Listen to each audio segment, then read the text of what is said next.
Michael Corleone was a young man who had seen more of the world's darkness than most could imagine. A decorated Marine returning home from World War II, he believed he had earned the right to a life free from violence. Unlike his older brother Sonny, whose temper was as notorious as his loyalty, or his adoptive brother Tom Hagen, who had long navigated the Corleone family's legal affairs with quiet efficiency, Michael had purposely stayed on the periphery of his family's criminal enterprise. He sought a different path, one of honor, distance, and legitimacy, but fate and the blood ties of family would pull him inexorably into a world he had fought so hard to leave behind. It was at his sister Connie's wedding that Michael first introduced Kay Adams, his girlfriend, to the sprawling, enigmatic world of the Corleone family.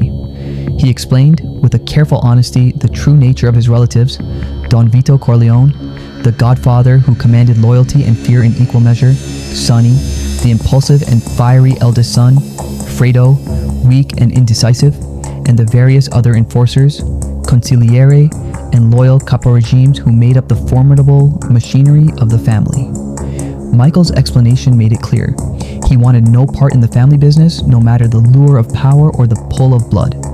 He envisioned a life with Kay that was separate, pure, and free from the violence that had defined his family for generations. Yet, as the holidays approached, the Corleone family's world began to fracture. Virgil the Turk Sollozzo, a charismatic and ruthless drug dealer, approached Don Vito with a proposal: political protection and influence in exchange for profits from narcotics. Don Vito, ever the man guided by principle as well as power, refused.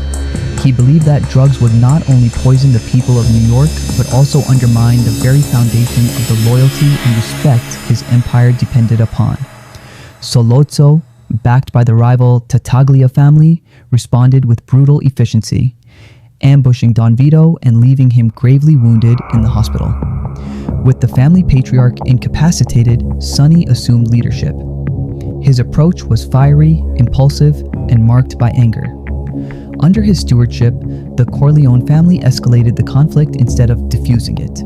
Violence became both shield and sword, and Sollozzo's reach extended further. Luca Brasi, the family's feared enforcer, was murdered, sending a chilling message that no one was untouchable. Amidst this chaos, Michael remained resolute in his desire to stay apart, but the world he had tried to escape would not allow it. When Sollozzo attempted an audacious assassination at the hospital, it was Michael who acted decisively. He orchestrated the safe relocation of his father and confronted a corrupt police captain, demonstrating a calm authority that startled even those who had long underestimated him. This was the first glimpse of Michael's latent power, a methodical, calculating presence, the quiet eye of a storm. When Sollozzo later requested a meeting, Michael volunteered. In a small Italian restaurant, he retrieved a hidden gun and executed both Sollozzo and the corrupt officer, crossing a line that would forever bind him to the violent world he had sought to avoid. To escape retaliation, Michael fled to Sicily, a land of rugged beauty and deep tradition. There, he married Apollonia Vitelli and experienced a fleeting sense of peace. But tragedy was never far behind. A car bomb, meant for Michael but taking Apollonia instead, shattered his temporary sanctuary. Her death steeled Michael's resolve, transforming grief into cold calculation, further eroding the idealistic young man who had once dreamed of a life apart from the family's criminal legacy. Back in New York, the war between the five families intensified. Sonny, inflamed by rage and a desire to protect his sister Connie from an abusive husband, moved quickly but recklessly. At a toll booth, his caravan was ambushed and he was brutally murdered, a loss that shook the Corleone family to its core. With Sonny gone and Fredo too weak to lead, Don Vito brokered a peace, allowing controlled narcotics operations in exchange for an end to the violence and ensuring Michael's safe return. Even as he negotiated, Don Vito quietly suspected that Barzini, not Sollozzo or Tattaglia, was the true architect behind the attacks. Michael returned to New York a changed man. Gone was the idealistic Marine who sought a quiet life.